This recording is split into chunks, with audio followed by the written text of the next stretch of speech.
You know, as much as I do love Pokemon and have my heart set on it on an almost constant basis, it's not uncommon for me to dip my toes into other franchises and games for a bit of variety in my life, and there always seems to be at least something unique or new that catches my interest in some manner or another. But it is rare that anything I play outside of Pokemon ever makes it into any form on my channel here. However, that's going to change today. Many months ago, as I was preparing videos for here, I came across a commercial for a game that I had never heard about, but the art style and looks of it all really caught my interest. What I didn't realize at the time was that I had witnessed a glimpse of a game that ultimately changed how I view monster catching games as a whole when it comes to RPGs, and especially the way that I see the design of many games that are like Pokemon, but try to do their own thing. Today, I am here to give you a taste of what I have gone through, and will love to keep going through over and over again whenever I have the time to play it more on my schedule. Today's episode of Catch It or Run is going to be devoted to a game called Cassette Beasts. The world of Cassette Beasts takes place on an island known as New Wirral Island, a land that is separated from the universe that you and I occupy, and that many others occupy. A land that is isolated from many universes over and over. You wake up on a beach with little recollection of how you got to the island, but there is little time to waste as you quickly come to realize that you are not alone on the island. Not only because there are other people like yourself living there, but because they too mostly have come here in the exact same manner. The initial population of the island having been started after the crew of the HMS Birkenhead found themselves stranded on the island after their ship mysteriously became damaged and partially sank, leaving them to fend for themselves in this strange new world. Aside from them, there are also many strange creatures that roam the island, beasts that are originally called angels for their bizarre and seemingly unnatural appearances, but in time they were called a very different but familiar title, Cassette Beasts. As people were born and effectively transported into this world, a thriving little human population sprung up on the island. People from all sorts of universes, from different lands, different time periods, and even places that might seem to just be stories to most of us, but are very real to others. A ranger squad was formed to help support the multiple settlements that are found on the island, and to help avert any danger that might be caused by the local wildlife. And as a whole, the people of this world settled in and were able to make a decent life for themselves. However, not all is as it seems, for the world is also home to strange, mysterious train stations that house beasts of great angelic power, known by the locals as archangels, and it is your duty to explore the island that you have now arrived on, investigate the mysteries surrounding these beasts, bond with people that you meet in your travels, and ultimately find a way off the island and back to your universe of origin. I had the pleasure of being able to ask some questions to one of the lead developers of Byton Studio, Jay Bayless, for this video review of the game. And I start off by asking him where the idea for Cassette Beast actually came from and how did the studio approach the act of actually bringing the game to life. In turn, he provided this response.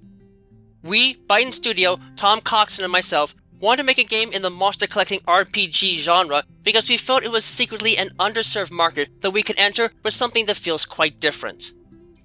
And to be honest, I have to agree with Mr. Bayless. While many might assume that the genre is actually huge, it only seems like it because franchises like Pokémon have made it a huge force on the market. It is variety, I feel, that is really lacking in this department. So it was nice to see Byton Studio go after something a bit unique to try and add more to the genre in turn. In looking at the different aspects of the game's world, I'd like to break it all down by category and analyzing the actual world of New Wirral, the lore behind its existence, the characters that all play a part in it, the way that battling works in the game along with the items that you'll find throughout your journey, the game's overall difficulty curve, the soundtrack and the way the music plays a part in the game itself, and the community that's formed around this game. Starting off with the actual land that all takes place in, New Wirral is a fairly large and yet compacted land that houses a myriad array of different locations and secrets to be had, not just with different zones and locations above the surface, but also featuring a network of caves and underground locations that will test not just your exploration skills, but also the skills in maneuvering around and manipulating the environment around you, as at various parts in the game, the acquisition of powers from different monsters, which I'll cover in more detail a little later on, will allow you to interact with these different areas and explore them in ways that your standard set of powers might not otherwise be adequate to examine fully. Within these areas, different cassette beasts roam and make their homes, and whether you want to confront them or not, they help to mark these different locations fairly well, and as a whole, the different environments and locations are quite vibrant in how they are designed and appear, and really help to tie in the idea that the island is a hodgepodge of different components that have been spliced together over time to form the island and its distinct form. Aside from just appearance, the land is filled with plenty of goodies and chests to open for materials that can prove to be helpful to you on your journey, but many of them will also require you to gather different exploration powers to solve puzzles in the land above and below ground, and thus will test more than just your battle skills if you wish to get the most out of your journey on New Wirral. In addition to this, the land is dotted with mysterious structures known as train stations, and aptly so because they are the home to the Mir line, a mysterious train that can ferry you from one station to another, and further serves as a great being above the creatures known as archangels, whose own origins will also be later explained and how they fit into the narrative of the game itself. I questioned Mr. Bayless on the structure of this world, and how he and the studio settled on the overall design of New Wirral, as far as making it an island linked together by train stations. We were inspired by top-down Zelda games in terms of creating a world map that was compact and still quite detailed with things to find. The train stations came as a need for a dungeon that could also be a fast travel location. As someone that has played top-down Zelda games and similar products, the feel does match this goal perfectly and blends in well with how one actually manages to explore their environment. The idea of using the train stations as dungeons also fits both into the lore of the game and the way the stations are designed, creating a very successful emulation of the feelings those types of games tend to generate. And just like those types of games, this sprawling land is open for exploration right at the get-go, with no limitations on where you can travel for the most part, giving you free reign to explore the island to your heart's content. For me personally, the island also reminds me a lot of Pokémon games, in that it clearly is a shrunken down version of what the island likely would be in real life, with the settlements in the different lands above ground, underground, and even a bit offshore and disconnected from the island itself, feeling shrunken down for the sake of gameplay ease, just like towns and cities and routes in the mainline Pokémon games are shrunken down for the sake of ease or exploration and gameplay. This feeling of familiarity makes it very easy to sink down and appreciate the varied landscapes that exist on this island, and it made it fun for me to explore as a consequence. Even if you're a newcomer though, it can more than still be worth taking a look into, as it offers plenty to explore in a small area, chock full of secrets that are more than worth delving into to find every single treasure you possibly can. Next, let's dive into the lore of the game, and I warn you ahead of time, there will be spoilers ahead. So if you haven't played the game and would rather go through the story itself on your own, please feel free to skip this section and move on to the next one. I'll leave a timestamp for you in the video description. As I said before, you start the game right after waking up on the beach near a human settlement, Harbor Town, and once you get up and are introduced to your first player partner in the game, you learn a bit about the many people that have come to occupy the island. The original settlers of the island crashed ashore in the past, and from there many different people have arrived on the island, ripped from different universes and time periods for reasons that remain mysterious to you and everyone else until near the end of the post-game. Aside from the humans that live on the island, Cassette Beasts that roam the wild, it feels as if there is little else to see, but in truth the land is much more than it seems. The island itself is the creation of an entity known as the Mir line, who not only acts as a form of transportation in the game alongside its companion, a strange creature called the Magic Crab, who is supposedly the last wild specimen of his kind, despite its race being the first true colonizers of the island, but is effectively the island itself, the entirety of the land situated on its back. For reasons that are not really explained over the course of the game's main campaign fully, and the post-game, it has not only brought people to the island to prepare them for events that may one day happen in their own universe in the future, but is also responsible for bringing in the entities the locals have come to call archangels, potentially help trap them and keep them from causing mass destruction in any world that they might otherwise travel to. Originally, this land was home to a number of archangels referred to as the Round Table, with a single entity known as Aleph, the Red King of Conquest, acting as a de facto leader of this group of archangels. The entire point of their existence was to go about and act out actions that are reflective of the ideals and beliefs that created them in the first place, something connected to their origins, and would in turn change the course of history in those universes in any way that they saw fit.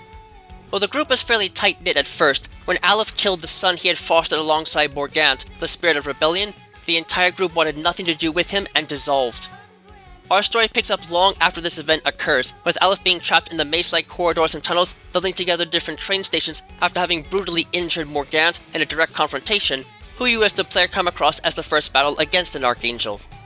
In defeating her, you take her precautions to slowly heal her and eliminate the Archangels that have now sprung up at different train stations across the island, all in the hopes of finding the one station that is a door to the many universes beyond New Wirral, something that Aleph has sought for so long as a part of his very nature.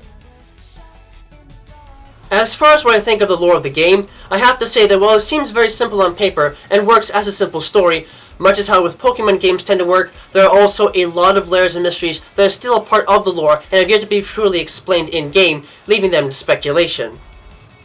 What truly happened to cause Aleph to kill his own son? Why is the Mir line trying to do what it is doing and bringing others to the island beyond what it hints at in its own in-game dialogue? As it speaks of preparing you for invasions in your own world, where are these invasions from and who might they involve? What truly is the Merline? A deity or god, or perhaps something more? The game does a very good job of making its story and lore stand out as a genuine source of thought and intrigue, which will likely become even more apparent once we start discussing the actual characters of the story, but I'm getting ahead of myself there. The lore might not really be necessary to truly enjoy the game as a game, but its importance to framing it all as a story is paramount, and thankfully not overly complicated, which in turn makes it a lot easier to analyze and swallow in practice. With the lore now explained, let's take a look at the characters that populate the island of New Wirral and how they all play a part in the game. As noted before, there are indeed humans in this world, but there is a lot more going on with them than you might expect for those that are used to NPCs in games from the Pokémon series as an example. There really aren't a lot of human settlements on the island, with Harbour Town being the largest, and because of this, a lot of the people that are found on the island have a part to play in the story to some minor degree or another, and many of them have their own unique personalities and jobs that help them to make a living and serve as a useful member of the island's human population as a whole. In addition to those that aid the people of the land, there are those that are part of the Ranger Squad as well, captains that not only help to train those that are looking to master the art of using the island's native wildlife to their advantage, but also to help keep said wildlife from causing too much trouble within the context of the island's communities. Moreover, over the course of your time on the island, you'll come across people that will act as partners for you to travel and battle alongside with out in the wilds of the land, each with their own stats and specialty cassette beasts to help you fight against those who wish to do harm or otherwise pose a challenge for you as the player to overcome and defeat.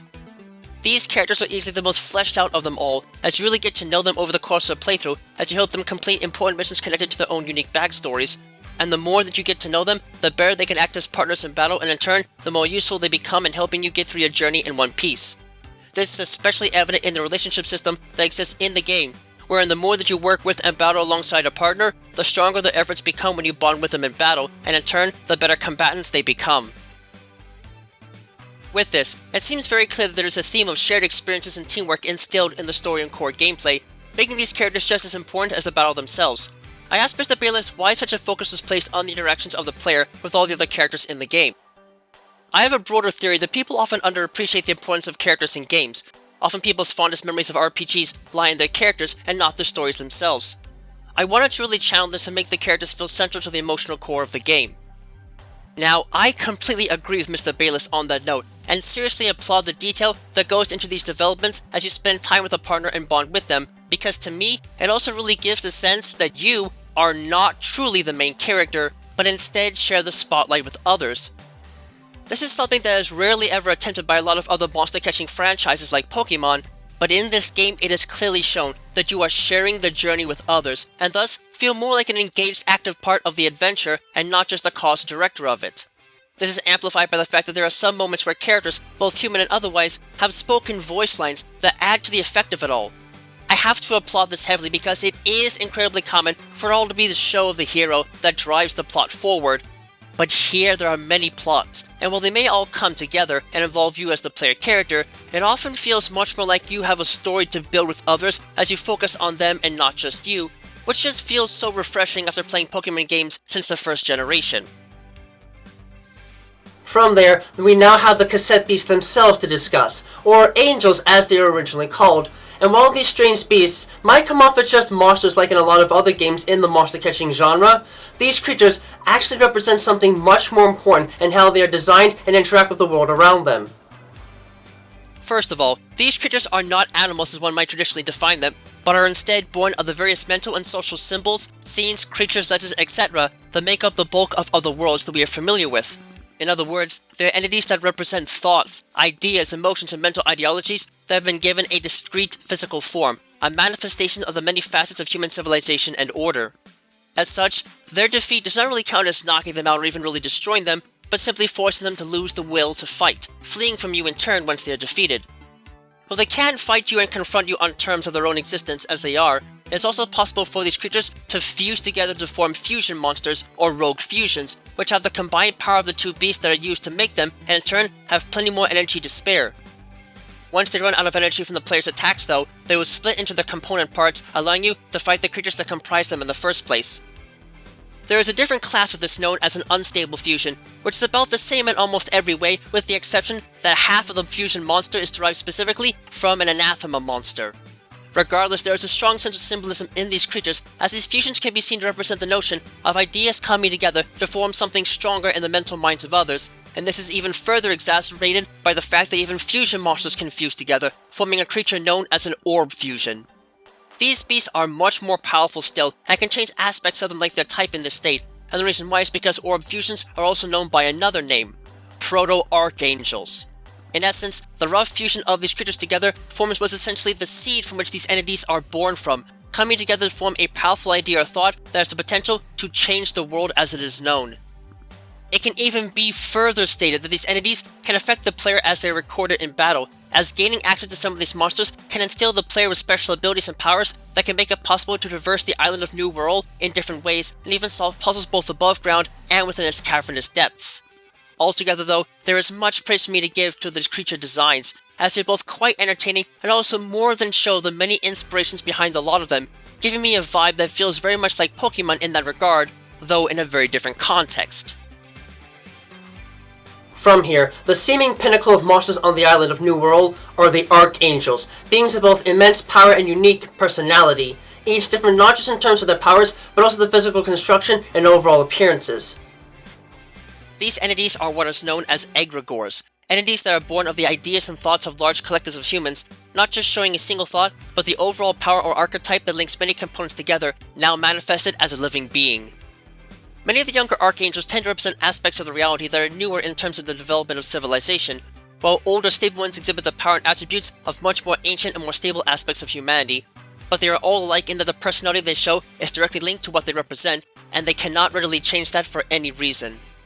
In fact, it is linked directly to the one thing that makes humans better than them. Humans can actually create new ideas and thoughts that are not directly linked to everything else that they are or represent, and it is for that reason that the Archangels are truly humanity's children in a sense.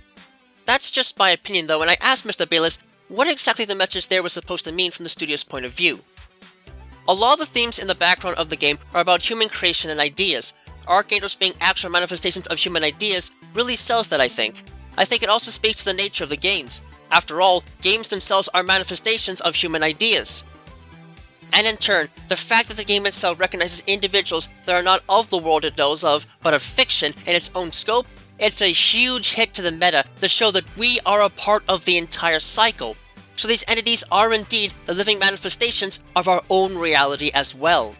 In short, the distinction exists because we too are a part of the cycle, and these entities in turn cannot create because they are manifestations from our own reality as well, not just the reality of New Wirral. They are the product of all, and thus cannot be creators in any sense. Funny how that all comes full circle in practice, huh? Regardless, while not all of these beings are necessarily aggressive or destructive, they cannot always thrive with those that do not follow the same ideals they are born of, and in turn can be hostile towards you, though some equally are benevolent and merely wish for the span of the multiverse to stay relaxed and cared for. I have honestly become incredibly fascinated with these entities the more that I've had time to fight and study them, as their unique powers are truly a reflection of the great ideas and mindsets that have driven humanity forward in its efforts throughout all of time. To think that these eldritch entities are the products of our own mind is an incredibly unique look at ourselves, the player, and how the entities reflect the real world that we live in the sheer variety that are out there, and those that have yet to be discovered, opening up more possibilities than I could have ever imagined for a game like this. While not a part of New Wirral Island itself, it is also known that there is another race of entities found exclusively at Brightside Pier, and these monsters are called Infernal Engines. These entities are the result of an Archangel trying to turn a human being into an Archangel. While they won't give away who is responsible for that occurring, these entities can barely even be considered to be alive anymore in this state, as the process of trying to turn a human into an Archangel results in the loss of their humanity, the power that enables humans to create whereas Archangels again cannot, and thus strips them of their humanity, leaving nothing but a soulless machine-like entity in the process. These abominations may have once been people, but they are no longer anymore, and more horrifyingly, there seems to be some semblance of self-awareness inside them still, though barely that above an animalistic nature, showing that their defeat is more akin to a mercy killing than anything else. These creatures might not be exactly that hard to deal with for some, but the fact that they exist at all is a terrifying thought to have to process. They used to be human, but without humanity in them, they are just bizarre entities that have little semblance of self-thought, only instinct, and even that is barely operational. So I hope to the heavens that no more of them will ever be produced in the future. And lastly, there is the entity that is responsible for all the happenings on New Wirral Island, the entity known as the Merline.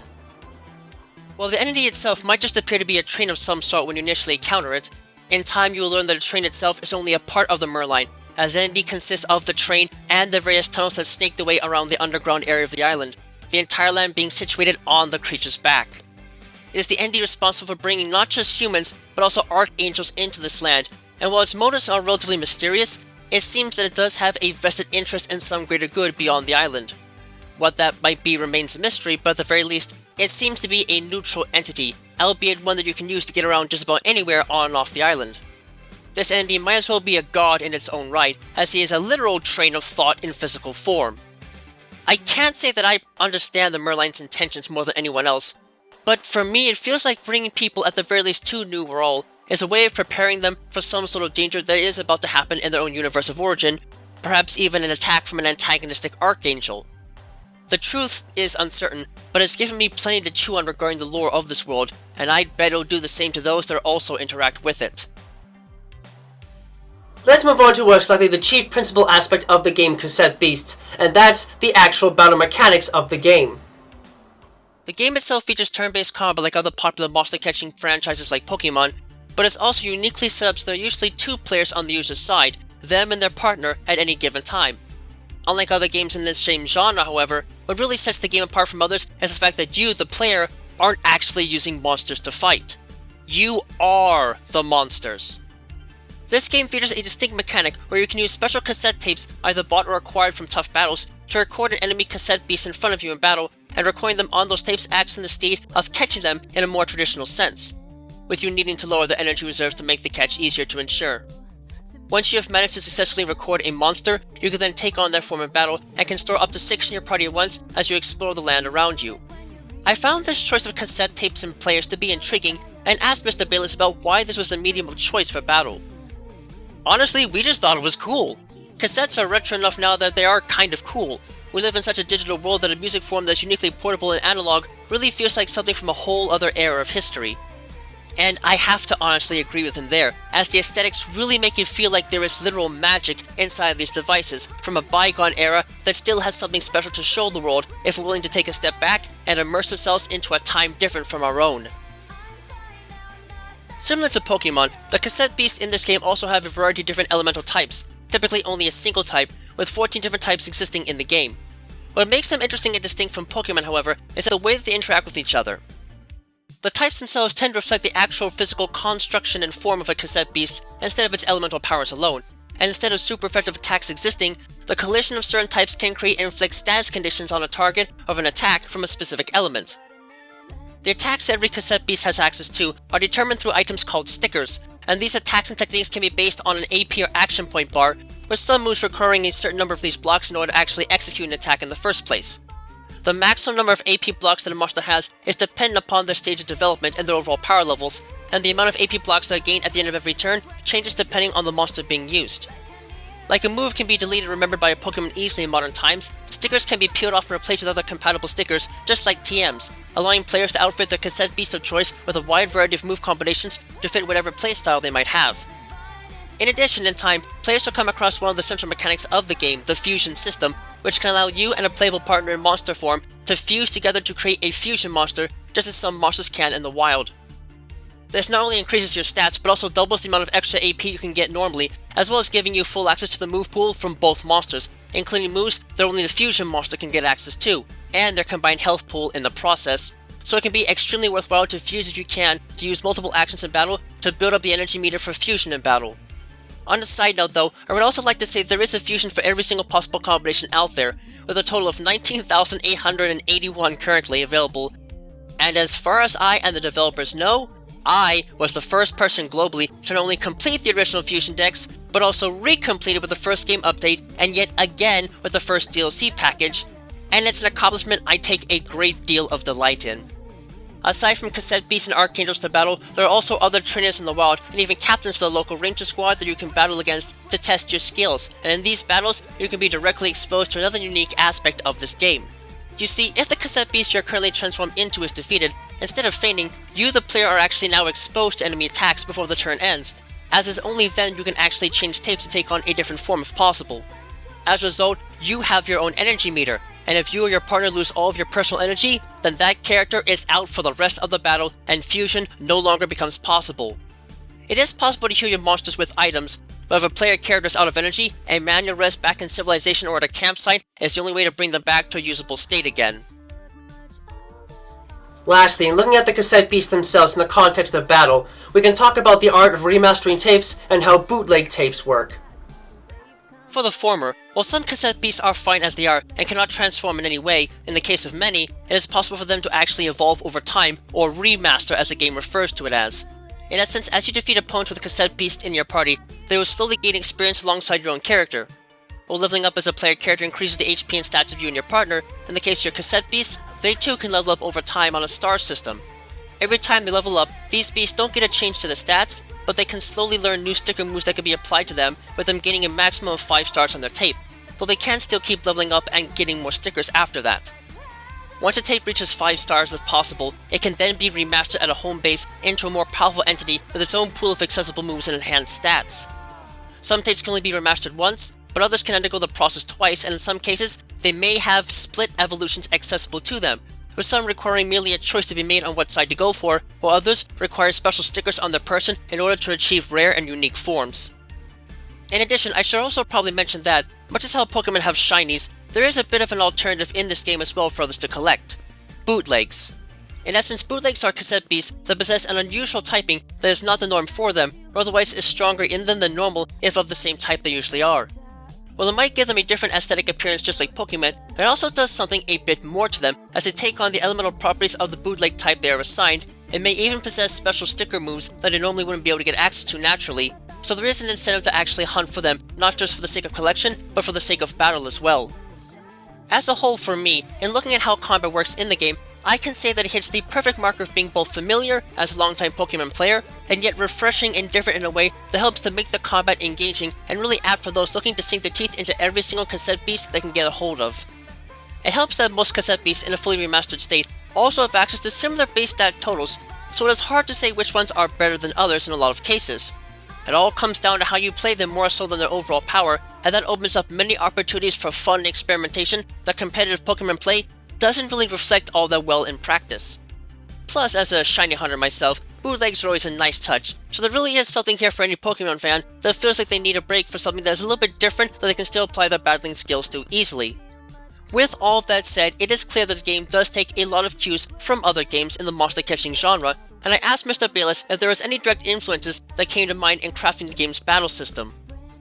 We looked at a whole bunch of turn-based RPGs and strategy RPGs and tried to design something that fit our capabilities and desires. We wanted it to be easy to get the basics of, but also allow for strategies that the player can discover themselves. And I would agree with that a lot. The familiarity of it all makes it easy to get into, but then evolves from there into its own entire system. In conjunction with this, let's talk about items briefly, as there are only a few notes I really have to say on the particular topic.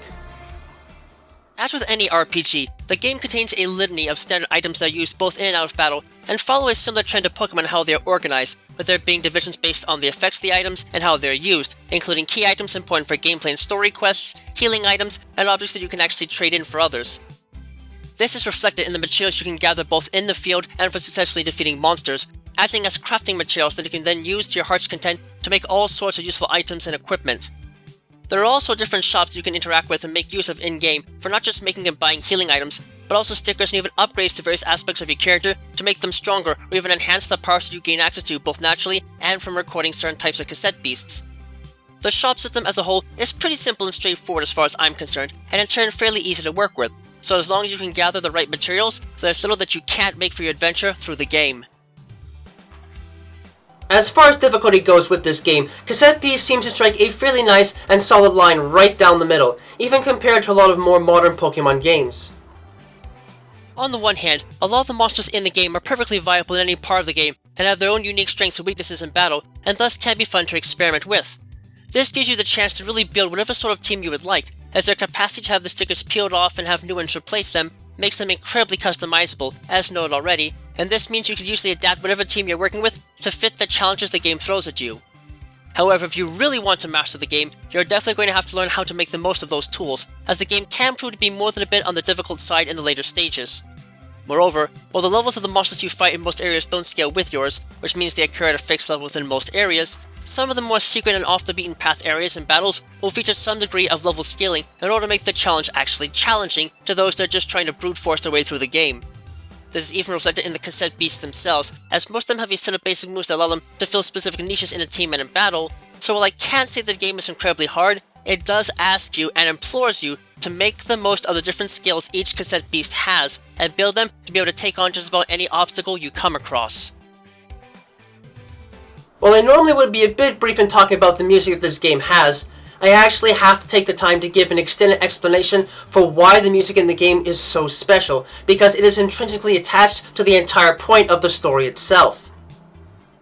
The soundtrack for the game is not only totally original, but is literally the only one for an indie game that I've ever experienced that has actual lyrics to most of the major tunes, and this adds not only a layer of power and intrigue to the soundtrack, but also actively engages you in the game because you can hear the voice of Shelby Harvey in these songs, urging you on and setting the tone for the battles not just through how they sound, but the words ingrained in these tracks to give greater context as to what the music is supposed to symbolize or set the tone for. This is really effective in matching the urge to battle in a lot of different environments and against different types of opponents, plus it helps to set apart the few major bits of music that don't have lyrics, helping to create a more serious atmosphere that implies greater danger than normal. There are even tailored themes for each of the many party characters you'll come across in your time on New Wirral and beyond, helping to set the tone for their personality in turn. I can tell you that this music is genuinely something special, and I would know it, as it was actually limited to a paid album at first with the game's initial launch. And to be honest, I not only don't have a problem with that, and didn't when I purchased it, but I thought it was worth it, as the vocal and instrumental work done on the soundtrack was fantastic. Whether it's for the calm, soothing melody of Harbor Town, the pounding beat of a normal battle,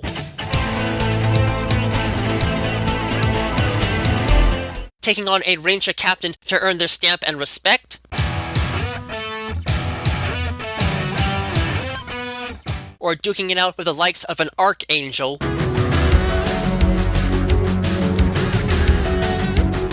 you are sure to not be disappointed at all by it.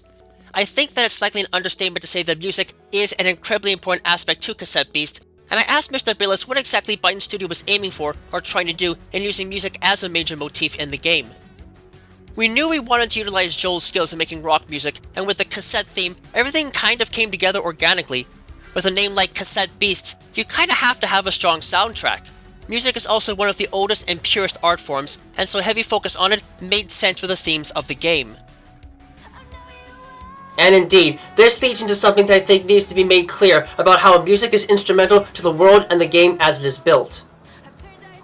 In going back to what I said about the creatures in the game, the Cassette Beasts and pretty much all the non-human entities in the world of the game, it is clear that they are all based on ideas from individuals or even mass collectives, but what makes that important is that for creatures like the Archangels alone to exist, the ideas and thoughts that give birth to them have to be spread across many people, and as anyone in the real world would know, there is a huge barrier that could potentially upset them. Language. An idea can only be as powerful as it is universal, and if that idea cannot readily be translated and understood across many different groups, then you really can't expect much to come out of it. That, however, is where the music steps in. In a very literal sense, music is the one language that almost everyone can understand because you don't need words to communicate the ideas embedded in it. Music is a language that can be understood by all, both in its simplest states and most infinite complexities, and it is here in Cassette Beast that this notion not only comes into play, but is the core of the very lore and story of the game. The beasts themselves can be copied onto cassette tapes, turning them into literal songs that, in that world, can then be instantly translated into reality and treated as true physical beings. This entire world is one that is connected to music, and it lives and breathes it, even if it might not be explicitly mentioned so in the story itself. No matter who you are, it is one of the few things that can truly unite many in some fashion or another, and just as the people that the Merline picks and chooses to bring to the island bring in a huge variety of different people, so too does the world reflect this desire for unity among different groups, music serving as the foundation that it all rests upon. The last thing I want to discuss here is an aspect of the game that I think needs to be mentioned, because it is a large reason why I decided to review this game in the first place, and honestly, it's the community. there is a Discord server for Byton Studio, and before I even get to talking about personal experiences there, I asked Mr. Bayless why Byton Studio decided to make a server on the platform. Well, as an indie studio, self-promotion is important. Making our own Discord allows us to get the word out about the games we make directly to fans, and also allows us to establish the rules that we need in order to foster the kind of community we want for the game. Plus, we like talking about the game with fans. And honestly, I would call this move a total success, far beyond just those desires, as the server is filled with a powerful community that not only greatly enjoys the game on its own, but also sees it as something that is more than just meant to be played. It is a game that is meant to be explored in its world building and lore, and built upon in any way they see fit. The very nature of this game and its world means that pretty much anyone can actually be a part of it. The Mirror line does not discriminate and can pull in anyone that so chooses to for whatever plans it might have, and this opens up a world of possibilities, something that the community that is formed around this game understands all too well.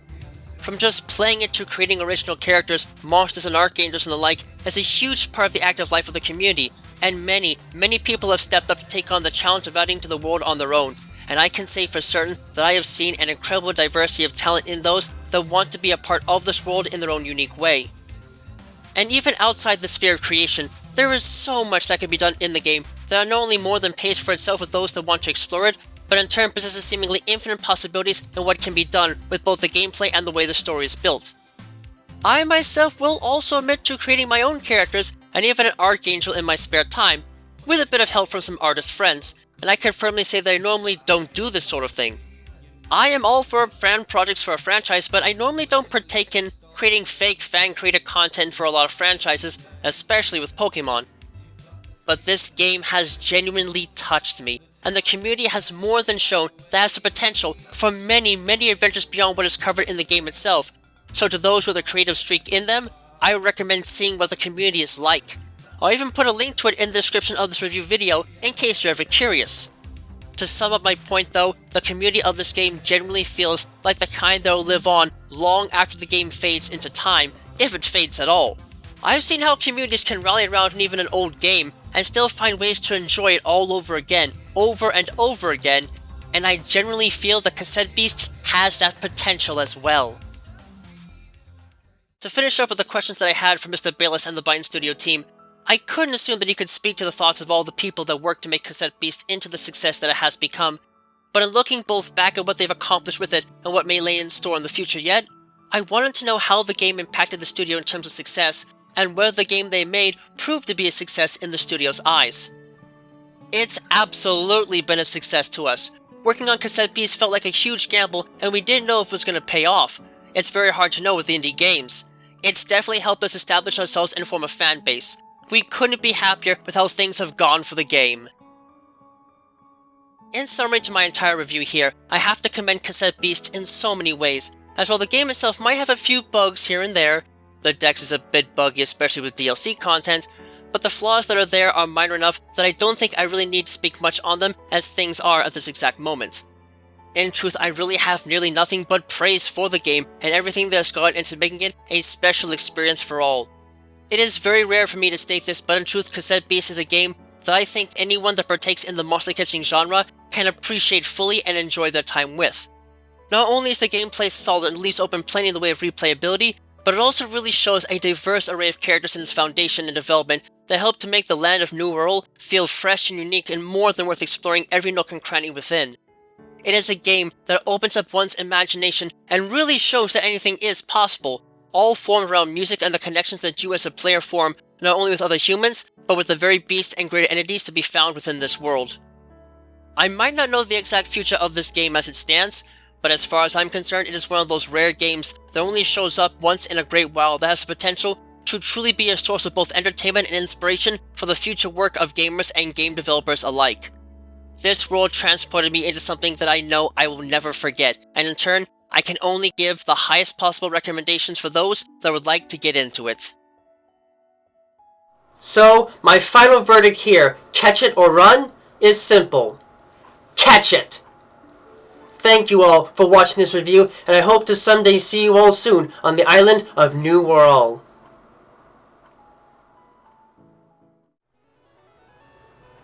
Thank you all for watching this video. It always brings me great joy to see others enjoying the work I do to try and make the world of Pokemon and the fascinating creatures that lay inside of it feel as real as they possibly can. If you really enjoy my work, please feel free to leave a comment and subscribe, as I always do my best to respond to any and all comments that are left on my videos. In addition, if you wish to learn more about my work and help support it, you can find links to my Patreon page, as well as email and other contact information to my work on DeviantArt in the video description down below. Furthermore, you can find a link to my Discord server there as well if you'd like to get a first glimpse at what videos are coming up next and converse with other fans of the world of Pokemon. Thank you for taking the time to watch this, and have a wonderful rest of your day.